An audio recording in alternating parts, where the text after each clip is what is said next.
Order!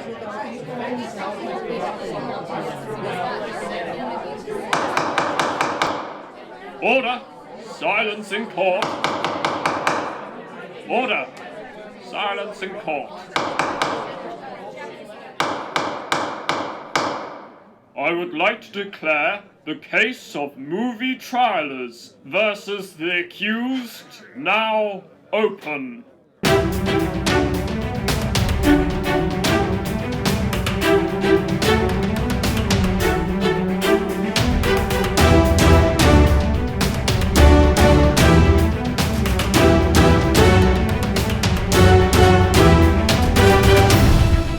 Welcome to the movie trials. On trial today is the supposed king of the monster movies, Gareth Edwards' 2014 film, Godzilla. Representing the movie trialers, your host and the prosecution, I am Smart Alec. And sat beside me is the defendant. He's back for another. He is the #1 Godzilla fan, Will. Say hello, Will. You're damn right I am.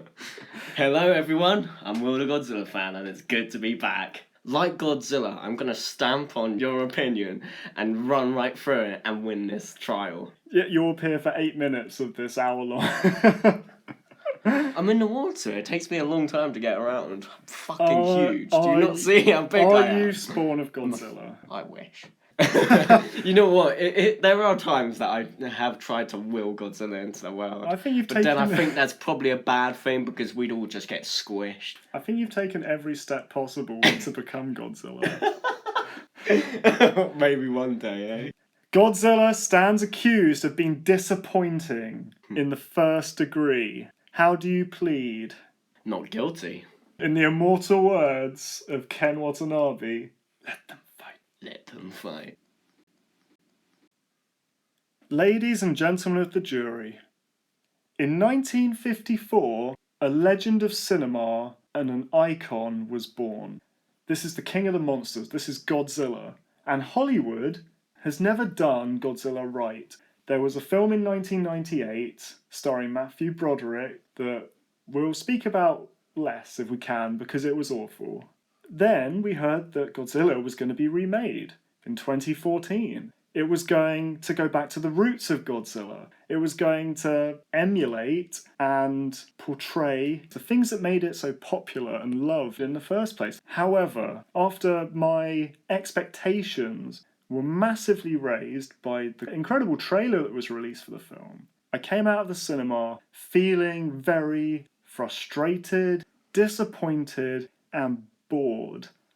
I was very, very saddened by what was shown to us, and I would go as far as to say that actually maybe this film was a trailer for the next Godzilla film that's coming out.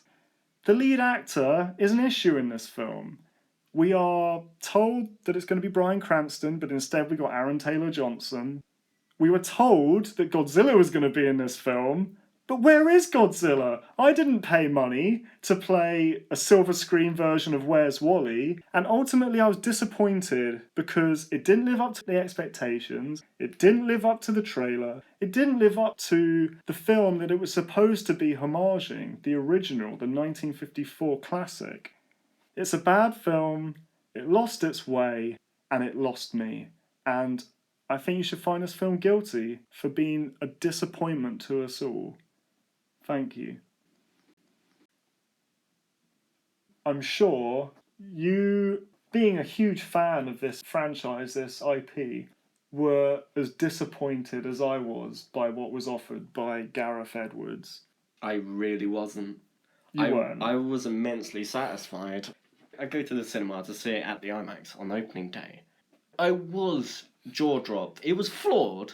I'm not denying that. There were flaws. We'll get to those flaws. as I'm sure. You went in your because this is- Godzilla outfit But- to the IMAX. on the You were Godzilla first in the outfit. queue. You'd been And- camping there for days. I was waiting for this film. I was so hyped.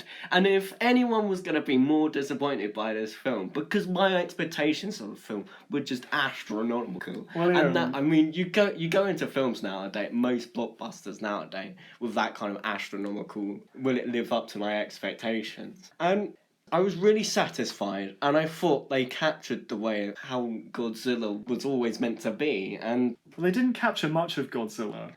William, I'm sorry to tell you this, but you're a fanboy. You're a fanboy, and anything they present to you, you're going to lap up because you just want to see Godzilla. that's not true. No, that's not true, because in 1998, Godzilla's in a lot of that film. I was never wowed by that. When I was a child, yeah, I was, but I've seen it since as an adult, and I'm just not. Oh, I mean, that film was just especially leeching off the popularity of Jurassic Park. not even Jurassic Park, Jurassic Park: The Lost World, which Jesus. makes no sense whatsoever. But anyway, I mean, yeah, let's forget about. Right, that. let's start But this off. Let's start this okay. off. I have 3 key issues as to why this is disappointing. Number 1, the lead. Coming off the back of the massively successful and critically acclaimed Breaking Bad, you have Bryan Cranston cast and portrayed in the trailer as the lead role. This was advertised as Bryan Cranston versus Godzilla. I was so excited by that concept. You got the mad scientist. I mean, and yeah, what's not to be versus the excited King of about? the Monsters. And what we got was... Oh my god, it was ridiculous. They killed him so quickly. He dies. Oh wow. Well, it felt quickly. 42 minutes into this film, they killed him Quite a off. lot of it though. It's a 2-hour film, and he's in, what was it, 42 minutes? He is the only one who acts in this film. And the second he dies, they zip up the bag and the acting stops. Any emotional centre to this film is gone. You're I just... thought Ken Watanabe was pretty decent. Ken Watanabe, as much as I love him and respect But him the as thing an is, he actor, is in the did role of the nothing but Godzilla stare in this film. He is in the role of Godzilla sympathiser, and therefore his role is more or less to explain some of the plot. Well, we know and what his role is. He's well, the Japanese guy. He's the only Japanese guy in Hollywood they can find big enough to fit this role.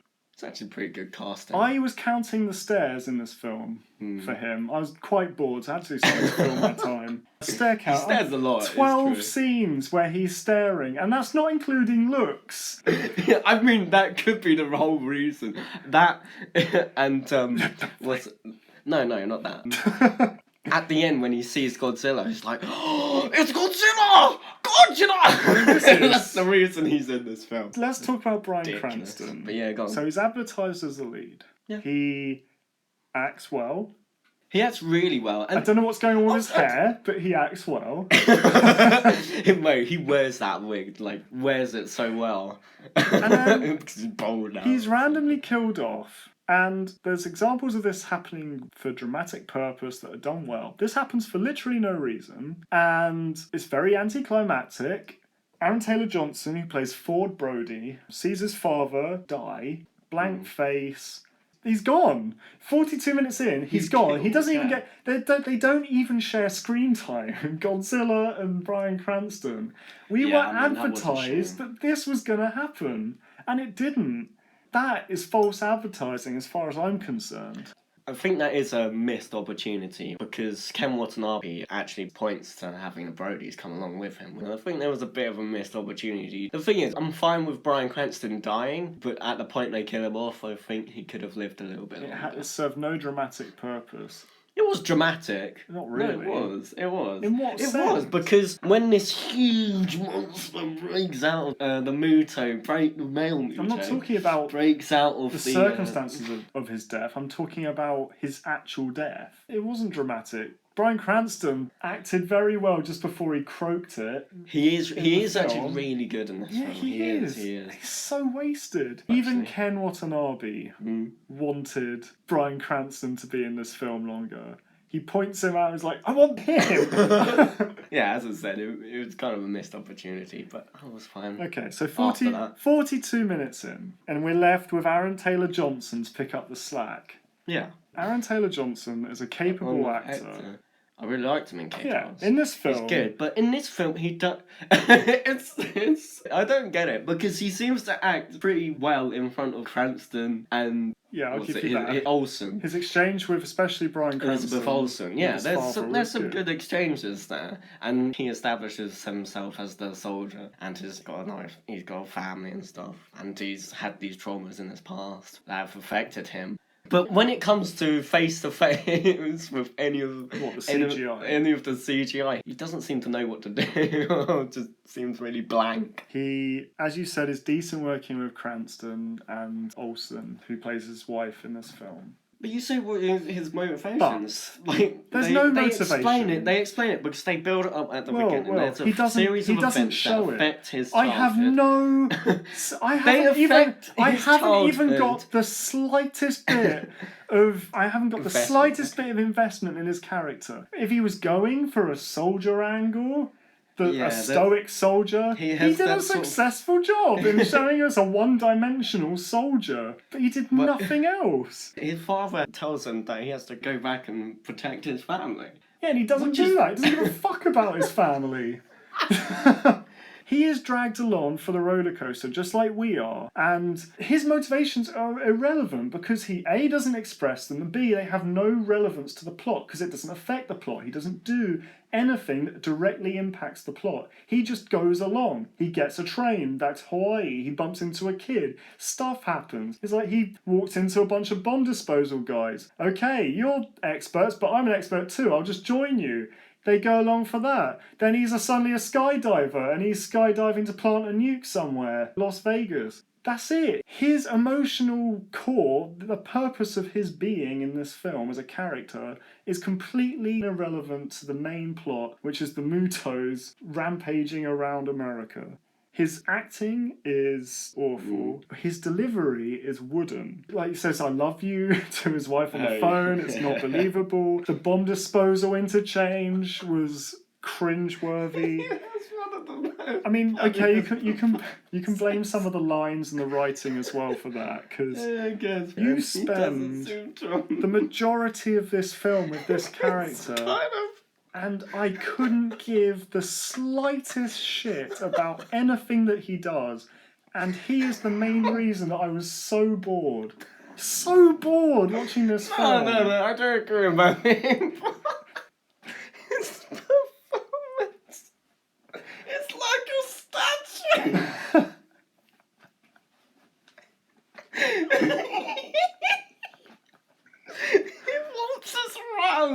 This completely, because everything else makes sense, but he doesn't seem to be able to make sense of it. It's like chaos is going around. Your family's in immense amount of danger because these powerful entities are smashing through the world. And he walks around with the most blankest expression on his face. So you... Wow. Are you on my side then? I wasn't bored because I'll explain when I'm finished with Johnson, but I didn't think he was good. I did think they needed an actor because they take a sort of War of the Worlds kind of observational type thing with this, which I thought was actually a really interesting approach. But Johnson, I think they needed someone with a bit more nuance. And so you agree with me with my first point then? The whole lead role of this film I do, and I think that's more down to the casting. Because from a character standpoint, it all kind of made sense. Casting, writing, acting. Yeah, so you're conceding that point then, but... because people were drawn to this film by Bryan Cranston. Popular and to TV kill him star, off, I think actually it was a bit of a slight to those people that weren't really interested in Godzilla, but were more interested in seeing Bryan Cranston, who at that moment was the actor of the day. Yeah, but it's cool Godzilla. But that's half my point. It's cool Godzilla, and the film is about barely Godzilla. touches on Godzilla. It's not even about Godzilla. It's all about this is about the Mutos. What are you talking about? This film is about the Mutos. Godzilla is... There's the whole thing where they have to... Godzilla is not the focus of this film. Nuclear bombs against any of this because it won't affect them. Well, Godzilla is not the focus of this film. But anyway, let's move I don't agree on. with that. Well, we're going to talk about it anyway. Where is Godzilla in this film? Where is he? I just sat down to watch an 123-minute film called Godzilla. What do you mean, And where is he? I got 8 to 11 minutes of Godzilla. Total screen time. And 115 minutes of Aaron Taylor-Johnson. Well, that says a lot to me, because the fact is, even with the limited screen time that Godzilla's supposedly in the film, he makes a huge impact throughout the whole thing. At one point, He doesn't I think make an this wasn't impact. actually take the time out to give you some sort of characterization towards the monsters, and that is really key to, I think, the success of the films. It's that it does build you enough around the human characters, but the thing is, the film's more interested with its monsters, and therefore Did we watch the same film? There's a construction where the entire film builds towards its climax. The army and stuff trying to fight off these huge, powerful monsters, and I think they do enough. There's nice little touches there in the film where the interactions between the monsters and their surroundings as well. I really cared about Godzilla. But that's because you're a Godzilla fan. Yeah. But no. Godzilla. Let's look at this. Let's look at this. Yes, it's true. I'm a Godzilla fan, and I can never get enough of Godzilla. Let's look at this objectively. That's what I'm doing. Let's look at this objectively. Okay, so the first 40 minutes of the film, Bryan Cranston is your lead, and we're following his story, trying to find the truth about what happened with his wife. Yeah. Okay, so your second lead is Aaron Taylor-Johnson, and we're following his journey through the path of destruction. Yeah, but we move away. The third lead when we find out is the really Mutos, because the Mutos are the antagonists in this film. Yeah, and they're the ones that drive all of the destruction. Part of the film. Aaron Taylor-Johnson is following Muto. The army is following Muto. Yeah, Godzilla is Godzilla is the fourth character. Godzilla is fourth in the pecking order of characters that are the focus in this film. The film is focused all about him. Like it's the nothing whole to do of Ken with him. Watanabe's character is to Godzilla is just the nuke they use to destroy the Muto. Information you end. need to know about Godzilla, and the fact is they've been trying to kill Godzilla since the nuclear testing, which I thought was a pretty neat twist. The nuclear testings, bombs and everything that they've dropped was to kill Godzilla, and in fact the testings was just a cover-up. Godzilla is a passenger in this film. Don't agree with this at all. I don't think he's a passenger at all. He is the alpha predator, and he is being awakened by the fact that the Mutos, they've been hatched, and he is the one that can defeat these Mutos.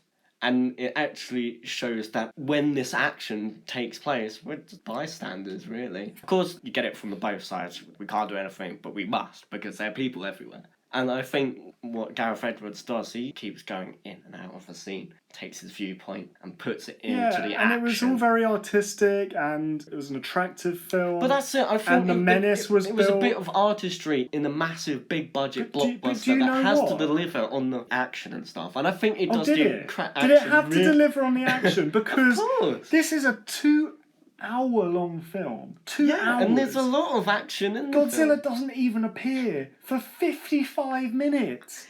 What do you mean? He's in the first scene. The first fight.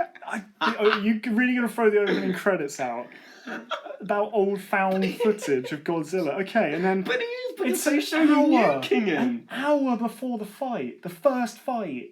An hour. We've spent an hour watching nothing. We've waited half the film for the monsters to fight. They've built it up. We get there. And then they cut away from the fight. They cut away from it and show the fight happening on TV, and we go back to the wife and the child doing mundane things. Oh my god, that's an hour's build-up, and they cut away. For what reason?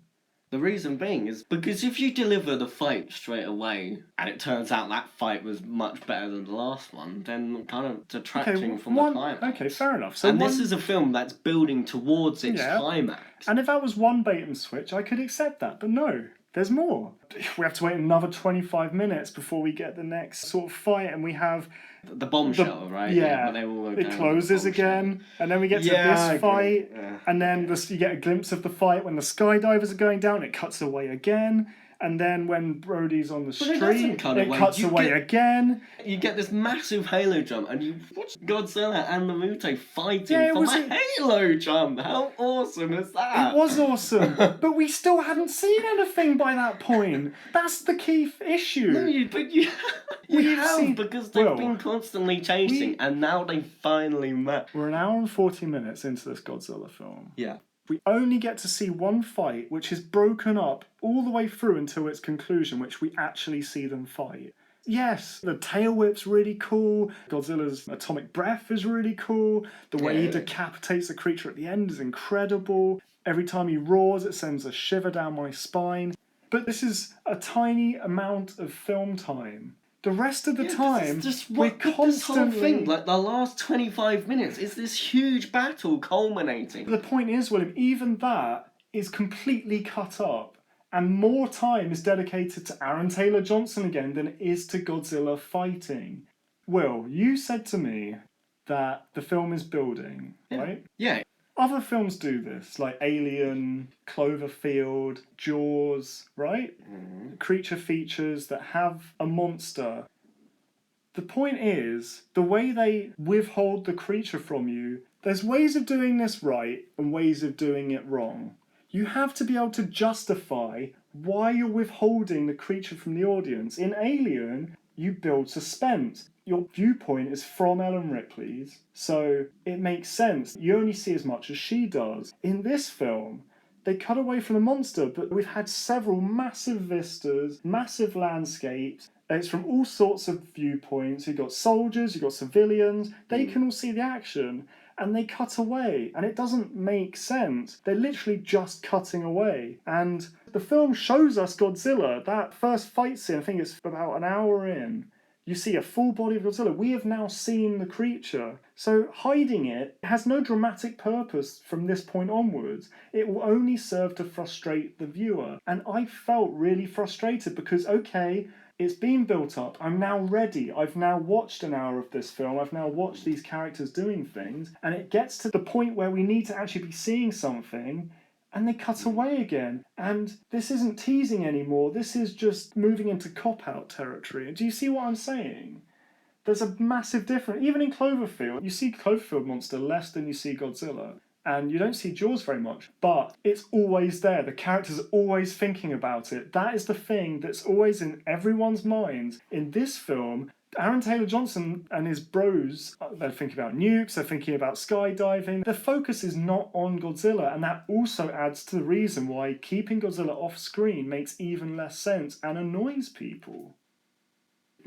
I don't agree with this because I think it does build up that intense atmosphere. I think that it's great that they can have these giant things and they move around, and the fact is it actually shows they've got intelligence. When Godzilla, he actually shows a bit of heroism when he holds the bridge because battleships have already shot at the bridge and it's gonna fall, and he holds it until all the civilians have made it across, and then he gives up and smashes through it after they've all made it. I think it's testament because the thing is, it does have stunning special effects. There's no disagreement. But then any blockbusters have stunning special effects. But what this does is that it shows you can have a stunning special effect. And the fact is, I wasn't going in the cinema, oh look, that's a great special effect. Whenever these things came onto the screen or they're in the background or something that was coming, it was really exciting because at any point these massive things will come out, and I was kind of in awe-inspired by these massive monsters just raging around. And therefore I felt the scenes that they come on actually had a lot more impact than a lot of bog standard stunning special effects would. That's what the film really does, and it actually delivers that thrill. Even just Godzilla roaring, that's more action-packed than the actual punching of anything, and that was really great. You know what, Will? I completely agree with you, and that is the reason I'm saying this film is disappointing rather than awful, because it has so much potential. You're right, the special effects are amazing, and you're right. Everything about Godzilla is incredible in this film. I was blown away seeing him. Well, it's not just that, but also the Mutos as well. They're incredibly they're great. sort of But the point menacing. is, The point is, we waste so much time on this other throwaway plot that could be from any blockbuster film starring Aaron Taylor Johnson that no one came to see that. That wasn't what was advertised. It wasn't what we wanted. And we're forced to sit through this boring journey of his when we have all these really amazing things that you're talking about happening just off screen. In my mind, I'm like, please just show me what is going on and stop giving me this crap with ATJ. I don't want to see him. Do you see what I'm saying?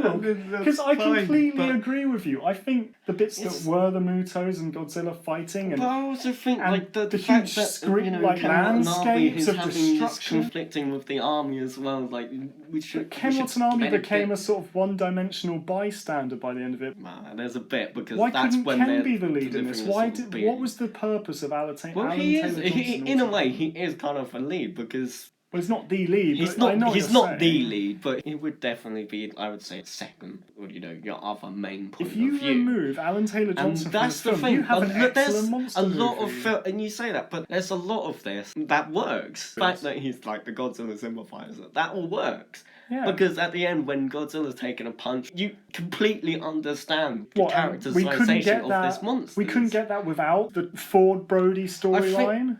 Could they not have done that with Bryan Cranston? Just remove the whole My Child storyline altogether and just have him and Ken following and trying to work out this path of destruction that's been caused by the Mutos and Godzilla. Would that not have been better? They could have done basically the same thing without that whole other plot line, and it would have been a shorter film. It would have been a film that wasn't boring because you didn't have to keep constantly cutting away from all of the bits. And I know what you're saying. What you're saying is the bits they did well, they did really well. I would say I'm not a big Godzilla fanatic in any stretch of imagination, but I enjoy it. And I sat down with two people who are in no way inclined to Godzilla, and they were absolutely bored. Yeah. And the main comments were the bits at the end where Godzilla did stuff were great, but I'm never going to watch that again because it was so boring. I don't agree. Cloverfield did a better job. I found like they sort of army kind of fight off of it. Yeah, I get that, but that's not story. That's just things happening. Cloverfield had a more direct, easy to follow plot that had a bit more tension, had characters that shockingly you cared about more than in this film, and it was more focused, it was better driven, and the Cloverfield monster inspired dread. And that isn't a great film. And this is shot very much in a similar style because it's sort of a on the street level. Yeah, I mean, it definitely has the ground level because that's how it takes from the point of view, and I think that really works. I mean, in some ways it's unfair to compare the two because I actually think Godzilla's better in some ways, but as a film, I think Cloverfield is better because it's tighter. It doesn't bullshit you with this excess stuff that we don't want to see. No one paid to see the bit that everyone hates, which is most of the film, because most of the film isn't comprised of Godzilla and the Mutos. But I think they did enough to at least be sort of entertained by it. Okay, so let's move on to the last point, because I think we're basically talking about it anyway. Yeah, go on. Is what a disappointment this film is. And I have to say, Will, I have not been as disappointed watching a film since Prometheus, I think. Prometheus. Well, this is better than Prometheus. I think it's a more focused film, and I think it has a better understanding of the characters in this. Yeah, that's it. I found the sort of Brody stuff entertaining. You did? Yeah. I'm just staring. Yes, I just said the Brody stuff was entertaining, but it wasn't the best part. I mean, the trailer it would be a bad film, but no, I would say that really this film is a trailer for the next Godzilla film because it's given you tiny glimpses of what it could become. And if they do another Godzilla film, they're like, yeah, we've gotten rid of all the shit you hated in the first one. Now we're going to do Godzilla. I would probably go and watch that film off the back of this because the special effects and the destruction was excellent. But this film, I quite frankly don't want to watch it again because it was even more boring the second time around. I think it delivers really well on the action. Well, not really, because it kept cutting away from it. No. Pacific Rim delivers far better on the action because it sticks to what it portrayed was going to be the focus of the film. This doesn't do that. This loses its way after Bryan Cranston dies, and it becomes a meandering, contrived plot that doesn't make much sense. No, I don't agree with that, because I think that's when the sort of film actually tries to take you towards more of the sort of monsters and their sort of action, and that's when the mutants and everything all goes to shit, and the alpha predator is chasing the mutos. Just say Godzilla. Just say Godzilla. The alpha predator. Just say Godzilla. He's so damn cool. But yeah, Godzilla. You're right. Godzilla is done very well in this film, and the characterization is nice. I like that he stopped the missiles. But that's it. And and the thing is, this is a very sort of plot-driven film, and the main problem is disappointing is because rather than Godzilla saving the day, being the saviour that the film claims he is, we're forced to watch this bland, sort of generic, human story that takes priority. And no one wants to watch that. And the constant cutaways, the random thrown-in plots, they all just serve to detract from the thrust of this film, which is the Mutos rising up and Godzilla beating them the hell down, which is what we all wanted. It delivers. I mean, how could you just say it doesn't deliver? It does deliver. So how do you think this film lives up to the original? Because I think this film's a disgrace in regards to the original. not at all. This takes it back to what Godzilla was always about. What, Aaron Taylor Johnson, The Adventures of? No. You can take this more seriously. It's not quite as serious as the original, but it does it in an entertaining blockbuster way. Yeah, I think it delivers on that. I was really disappointed. Because you came back and you told me that this was a great film. No, Based off the trailer, I thought it was going to be an even better film. And you told me that you loved the way that they withheld the monster. And yeah, I do, because... You loved the way they did that? No. Are you mad? Not withheld it. The way that any moment one of these things could just come out and just destroy a huge city, which they do. I was thoroughly disappointed because while cities were being destroyed, we were looking at the blank wooden block of Ford Brody's face and dealing with kids getting lost, bomb disposal bros doing random shit on a train. It all served to just detract from all the bits that you loved about this film. So I was bitterly disappointed by this film. And if I wasn't so disappointed, I would just call it awful. So you just called it awful? I think, having rewatched it, I genuinely think it's a bad film. Awful, no. There's good bits in it that are redeeming, but I will never persevere through the rest of it to find those bits again. I was thoroughly entertained throughout the 2 hours. Yes, I just said that. It delivers on some incredible action set pieces. There were some which really take up cool a huge bits. portion of the film anyway. There were some really cool bits. The Halo jump, what a cool name for a cool thing. It looked amazing. No, that's actually what they're called. It's the Halo jump. It's a tactic used in war. But yeah. I believe you. Yeah. It is, it's cool. That's what's actually cool. But yeah, that was amazing. Near the start when they throw the flares and you can see like Godzilla's hide. Oh man, yeah. All of the roars were so cool. That scene where they're in the airport and the planes are exploding and you sort of track along. Yeah, and then Godzilla steps in and then the Muto steps in. That was so cool. I was ready for such an epic fight because that is amazing build-up. And then they cut away for no reason. And it was, and that summed up the entire film for me. Such major bravado and such anticipation and such a letdown. And that is my problem with this film. In a nutshell. I don't know, because the thing is, they do deliver on massive long fight between the Mutos and the Godzilla, and it's incredible. Bearing in mind, we were an hour and a half roughly into this film by this point? And yeah, because a whole lot of action. For a Godzilla fan, you seem really excited about not seeing Godzilla doing things. Anyway, I'm saying it does. Okay, you tell me Why you weren't disappointed? You know what, I'll tell you why. I thought it really delivered on something that I didn't really expect from just your average blockbuster, the beat in awe. It took it back to its roots. It has a really good style and the direction is really good. It brings all these different elements, whether it be the characters and their plights and they're being affected by the destruction going on around them. And it brings all these elements together and culminates in a fantastic climax. There have been loads of films that have built up to a climax that do neither deliver on the climax or even the build-up. And I think this delivers on certain amounts on the build-up and definitely delivers on the climax. And that's why I think it's a good, solid blockbuster film. I would say they were successful in regards to maintaining Godzilla as a special cinematic icon. But I think that's the only credit I can really give this film. For me, it was a disappointment. I know for many other people out there, it was a disappointment. You, Will, are in a deranged minority. But let's move on. Let's move on to evidence. Ladies and gentlemen, I have 2 items of evidence to present to the court. Number 1, the rating for this film on IMDb, the Internet Movie Database, is a whopping 6.5 out of 10. It's not a great rating. That's poor for a multi-million It's definitely blockbuster. damning, but I don't agree with the overall rating they're giving it.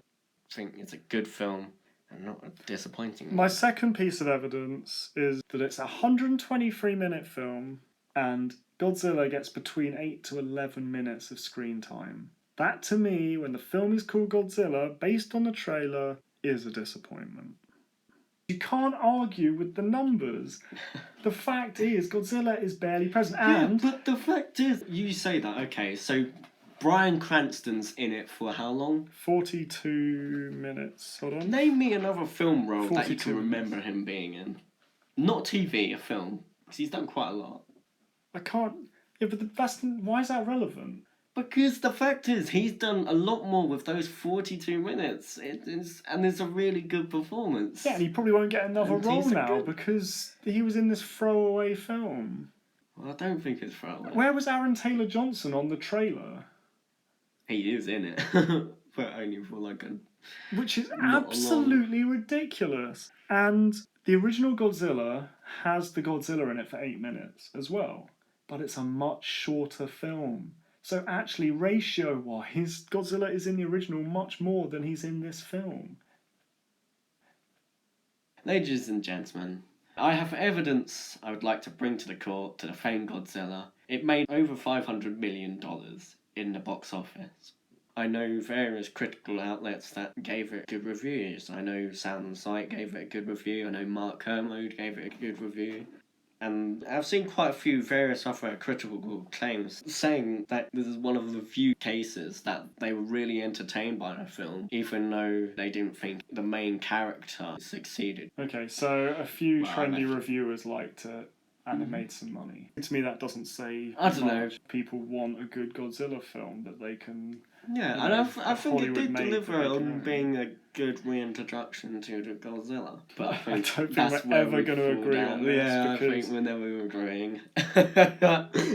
Okay, time for closing statements. Ladies and gentlemen of the jury, I implore you to find this film disappointing in the first degree, and here's why. We were sold on the idea of Walter White versus Godzilla, and we all bought into that concept and went to the cinema to see this film. What we got was a 2-hour stumbling through the aftermath of a Muto with Ford Brody, Alan Taylor-Johnson's character, and no one wanted to see this film. We had a small amount of time with the iconic star of the past, Godzilla, and yes, it was done well when he was on screen. However, this was barely in the film. It wasn't the focus of the film. Joe Brody, Bryan Cranston, he died early on for little to no reason with little to no send-off. It was a throwaway death, and what we were left with was a bland, generic, Hollywood, blockbuster, dispensable storyline that was utterly boring to follow. And I wanted to love this film. I wanted to get into Godzilla. And I couldn't because You can't have a film called Godzilla focus on a soldier and then have that soldier barely even regard the creature in question. This has been done many times before in monster movies, and none of them have ever deliberately cut away for no discernible reason than to cut away. And that left me frustrated, that left me angry, and ultimately left me disappointed, and you should agree with me and find it disappointing in the first degree. Thank you for your time. Ladies and gentlemen, Godzilla is innocent because it's a blockbuster that has big ambitions. It doesn't entirely succeed in being great. Where it does deliver, it's absolutely essential in any sort of Godzilla film, that when the action comes, it really punctuates through, and there is a lot of it, that it's really effective. I was definitely entertained by it, and I think it takes Godzilla to its roots and reintroduces it to an American audience, because it's an American film, and we finally got a good American Godzilla film. And for the love of God, please find us innocent, not guilty, damn it. It doesn't deserve this. It's a good film. It delivers some really good action. What else do you want? Ah! Right, that wraps up the case of movie trailers versus Godzilla. Thank you for joining us. Godzilla's fate is down to your verdict. Guilty or not guilty, the decision is yours. I would also like to thank my guest, the defendant, Will the Godzilla Fan. Will, thank you for coming. It's not a problem, thank you. And I hope I put up a fight worthy of Godzilla. Baby Godzilla, perhaps. Baby Godzilla. No, it's been fun. I've enjoyed defending Godzilla 2014. Are they going to do Godzilla versus A, King Kong, or B, the Pacific Rim character? It's quite, you know what, it's quite possible, because they're not remaking King Kong, but they're bringing King Kong back in. There's a new film coming out with Tom Hiddleston called Skull Island, and it's being made by the same company as the ones that did Godzilla. So maybe. It's quite possible. You know what? If it's under an hour and 40 minutes, I might give it a try. Okay, that's all we've got time for. Thanks again. If you've enjoyed this, be sure to check out our other movie trials. And be sure to have your say. Comment below, and your support will be appreciated. Goodbye for now, and until next time.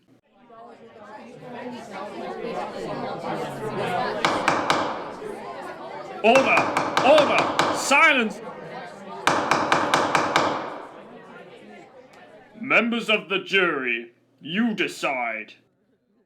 Based on the evidence presented in court by both parties, what is your verdict? Guilty or not guilty?